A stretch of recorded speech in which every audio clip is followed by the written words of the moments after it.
యేసేపు జీవితంలో కనుక మనం ఆలోచన చేస్తే అతను ఏ పాపము చేయలేదు, యేసేపు ఏమీ చేయలేదు. దేవుడు అతనికి చూపించిన కళను వారి సహోదరులందరికీ తెలియపరుస్తా ఉన్నాడు. యేసేపుని తన తండ్రి అని యాకోబు అపరిమితంగా ప్రేమిస్తా ఉన్నాడు. ఒక మంచి విచిత్రమైన నిలువుటంగిని ధరించి ఉన్నాడు.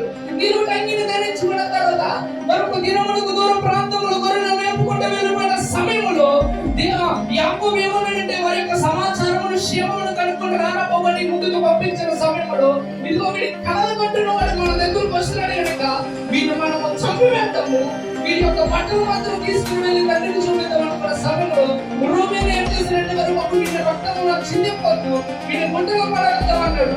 అన్న తర్వాత ఏం చేశారంటే ఒక ప్రాంతం నుంచి ఇస్మాయిల్ వారు వస్తున్నారు. వీరు వస్తున్న సమయంలో యేసేపుని ఏమన్నాడంటే యోధా వీడిని నమ్ముదాం మంచిది అన్న తర్వాత యేసేపు యొక్క జీవితంలో మనం ఆలోచన చేస్తే యేసేపు ఏ పాపం చేయలేదు కానీ అక్కడ చనిపోయే స్థాయిలోనికి వెళ్ళిపోయాడు. కానీ మరలా అటు నమ్మే స్థాయికి వచ్చేపాటికి ఎంత కమ్ముడిపోయాడంటే 20 తులముల వెండికి అమ్ముడిపోయాడు. 20 తులముల వెండికి, ఆ రోజు 20 తులముల వెండికి అమ్ముడిపోయాడంటే దేవుని యొక్క ఉద్దేశం ఎంత భయంకరంగా ఉన్నది అతని మీద. హల్లెలూయా. చూడండి, నీ జీవితంలో ఎందుకని నువ్వు విలువ పెట్టుకో, నీ విలువ ఎంతో తెలియాలంటే నీకు ఎందుకు తెలియాలంటే నీవు సొత్తు కాదు అని నీకు ఎందుకని తెలియాలంటే నీవు పాపంలోనికి వెళ్ళడానికి మాత్రమే కాదు, దేవుని యొక్క ఉద్దేశం నీ పట్ల ఏమై ఉంటుందో నువ్వు సంపూర్ణంగా తెలుసుకోవడానికి నీకు తెలియాలి. హల్లెలూయా. దేవుని యొక్క ఉద్దేశం ఏంటో నీ పట్ల నీకు తెలియాలంటే నీవు నీ సొత్తు కాదన్న విషయం నీకు తెలియాలి. హల్లెలూయా. ఇప్పుడు వరకు యాకోబు సొత్తు యేసేపు. ఎవరి సొత్తు? యాకోబు సొత్తు ఇప్పుడు వరకు. కానీ యాకోబు సొత్తు కాస్త ఇప్పుడు ఎవరికి సొత్తు అయిపోయిందంటే ఇస్మాయిలుకు సొత్తుగా మార్చబడి ఉన్నాడు యేసేపు. ఎవరి సొత్తుగా మార్చబడ్డాడు? ఇస్మాయిలు. గిలాదులో వచ్చి ఉన్నారు చారత్వములకు సంబంధించిన లేదా టెంప్టేషన్స్, వ్యర్థమైన ఆలోచనలు కనుక మీ జీవితంలో కనుక మీకు వస్తున్నాయంటే అర్థం ఏంటో తెలుసా? మీరు మీ విశ్వాస యాత్రలో మీరు ఎక్కడ ఉన్నారో తెలుసా? దేవుడు మిమ్మల్ని దర్శించే స్థాయిలో ఉన్నారు. హల్లెలూయా. ఎక్కడున్నారు మీరు? దేవుడు దర్శించే స్థాయిలో ఉన్నారు. మీ జీవితంలో ఎప్పుడైనా మిమ్మల్ని కనుక మీ దేహంలో కనుక మిమ్మల్ని కనుక వ్యర్థమైన కోరికలు కనుక మిమ్మల్ని వెంటాడుతున్నట్లయితే మీరు ఖచ్చితంగా తెలుసుకోవాలి. ఏంటి? మీరు శ్రమ నుండి ఓర్పుకు వచ్చి ఉన్నారు, ఓర్పు నుండి పరీక్షకు వచ్చి ఉన్నారు. పరీక్ష నుంచి నెక్స్ట్ నిరీక్షణకు వెళ్తున్న సమయంలో ఏమి జరుగుతుందంటే మీ దేహంలో వ్యర్థమైన కోరికలు వస్తాయి. వ్యర్థమైన కోరికలు ఎప్పుడు వస్తాయి అంటే మీ జీవితంలో దేవుడు దర్శించే సమయంలో. హల్లెలూయా. ఇప్పుడు దేవుడు దర్శించే సమయం ఇక యేసేపుని ఇప్పుడు యేసేపు అన్నింటిని భరించాడు, సంఖ్యలన్నింటినీ కూడా భరించాడు, ఆ ఇనుమంతిని భరించాడు, అన్నదమ్ములు విసిరేసిన అవిసిన జీవితం భరించాడు, అమలు వేయబడిన జీవితం అనుభవించాడు. యేసేపు అన్నింటిని అనుభవించి ప్రభు దర్శించే కాలంలోకి వచ్చిన సమయంలో యేసేపు జీవితంలోనికి ఏది వెంటాడుతుందంటే చారత్వము ఎలా వెంటాడుతుంది తెలుసా? దినదినము. ఎలాగా? దినదినము. ప్రతి దినము కూడా అతని జీవితంలోనికి అపవాది ఏం చేస్తున్నాడంటే అతన్ని వెంబడిస్తా ఉన్నాడంట, వెంటాడుతూ ఉన్నాడు. ఇదిగో పాపము చేయనాదు, పాపము చేయనాదు అని వెంటాడుతూ ఉన్నాడు. ఆ సమయంలోనంట యేసేపు చేస్తున్న 12 చదవండి. అప్పుడు ఆమె అతని వస్త్రములను పట్టుకొని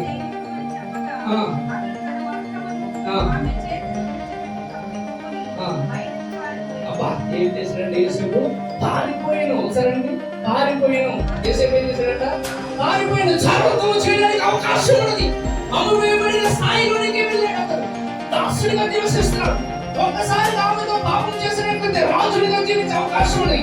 అయినా కూడా వాటన్నింటిని కూడా విసర్జించి దేవుడు పరిశోధిస్తున్న ఆ పరిశోధనను యేసేపు గమనించి నా రాజు నాకు వీటన్నిటి మీద అధికారం ఇచ్చాడు కానీ నీతో పాపం చేయడానికి నాకు అధికారము ఇవ్వలేదు అని ఏం చేశాడంటే ఆమె దినదినం అతన్ని శ్రమ పెడుతున్నప్పటికీ కూడా, ఇబ్బంది పెడుతున్నప్పటికీ కూడా అతను ఏం చేస్తున్నాడు? పారిపోతా ఉన్నాడు. హల్లెలూయా. దేవుడు నిన్ను దర్శించాలని ఆయన కోరుకున్నప్పటికీ కూడా నిన్ను దర్శించమని ఆపేది ఏంటంటే నీ బలహీనత. హల్లెలూయా. ఆ పాపం విసర్జించగలిగినట్లయితే, వాటి నుండి కనుక దూరంగా పారిపోగలిగినట్లయితే హల్లెలూయా. నీ ద్వారా ఈ రాష్ట్రాన్ని పోషించడం కూడా దేవునికి ఇష్టమే. నీ ద్వారా ప్రపంచాన్ని పోషించడం కూడా దేవునికి ఇష్టమే. నేను ప్రపంచాన్ని కూడా ఏలువానికి నేను మార్చడం కూడా దేవునికి ఇష్టమే. అయితే నీ దేహము వలన నువ్వు ఏం చేయాలంటే దేవునిని మహిమపరచాలి. ఇప్పుడు యేసేపు ఏం చేశాడు తెలుసా? యేసేపు ఏం చేశాడు తెలుసా? ఆ సంఖ్యలతో ఆ ఇబ్బందులు పడుతూ వాటన్నిటిని అనుభవించి తన దేహము వలన ఏం చేశాడు తెలుసా? దేవునిని మహిమపరచాడు. ఏం చేశాడు? దేవుడు మహిమపరచాడు. దేని వలన? దేహం వలన. దేని వలన? ఎప్పుడు తెలుసా? యేసేపు దగ్గర ఏం లేదు. యేసేపు దగ్గర ఉన్నది ఏంటో తెలుసా? అంటే తన పరిశుద్ధత, తన నీతి, తన యథార్థత మాత్రమే తన దగ్గర మిగిలి ఉన్నది. దేవుని మహిమపరచుకుంటాడు. నీ దగ్గర ఉన్నది ఏది కూడా దేవుని నామాన్ని మహిమపరచడానికి సరిపోదగినది కాదు. కానీ దేవుని నామాన్ని నువ్వు మహిమపరచడానికి సరిపోదగినది ఏదైనా ఉన్నదండి ఈ భూమి మీద నీ దేహమే. హల్లెలూయా. నీ దేహమే. నీ దేహము వలన మాత్రమే దేవుని నువ్వు సంపూర్ణంగా నీవు మహిమపరచగలవు. నీ ధనమును బట్టి కాదు, నీ బంగారం బట్టి కాదు, దేని బట్టి కూడా నువ్వు దేవుని మహిమపరచ చాలవు. దేని కూడా సరిపో. అర్థమైనా? సో ఇక్కడ మనం అక్కడికి వెళ్దాం. మనం ఎక్కడికి? మీరు మీ సొత్తు కాదు. ఇప్పుడు యేసేపు ఎవరి సొత్తు? అసలు నిజమని చెప్పాలంటే యాకోబు సొత్తు. ఎవరి సొత్తు? యాకోబు సొత్తు. యాకోబు సొత్తు కాస్త ఇస్మాయిల్ అమ్మబడి ఉన్నాడు. ఇస్మాయిల్ కాస్త ఫరోకు అమ్మబడి ఉన్నాడు. ఫరో ఏం చేస్తాడు తెలుసా? అమ్మబడిన ఆ దాసుడిని కాస్త దేవుడు ఏం చేశాడంటే ఫరో స్థాయి నుంచి ఆ కింద నుంచి ఏం తీసుకొచ్చాడంటే ఫరో రాజును సైతం కూడా నోట్ల మీద ఏదో వేసి ఏం చేశాడు తెలుసా? ఫరో గారు ఖాళీ ఉంటే యేసేపు రాజు ఏం చేశాడు తెలుసా? రాజ్యం ఎదిగాడు. హల్లెలూయా. నిజానికి ఎవరు తెలుసా? ఫరోనే రాజు. కానీ ఫరో రాజ్యం కాలేదు. ఎవరు రాజ్యం వెళ్ళారో తెలుసా? యేసేపు. ఎవరు? యేసేపే అందరిని పోషించాడు. కరువు కాలం, కష్టకాలం, అన్ని కాలాలలో కూడా ఎవరు పోషించాడంటే ఎవరు?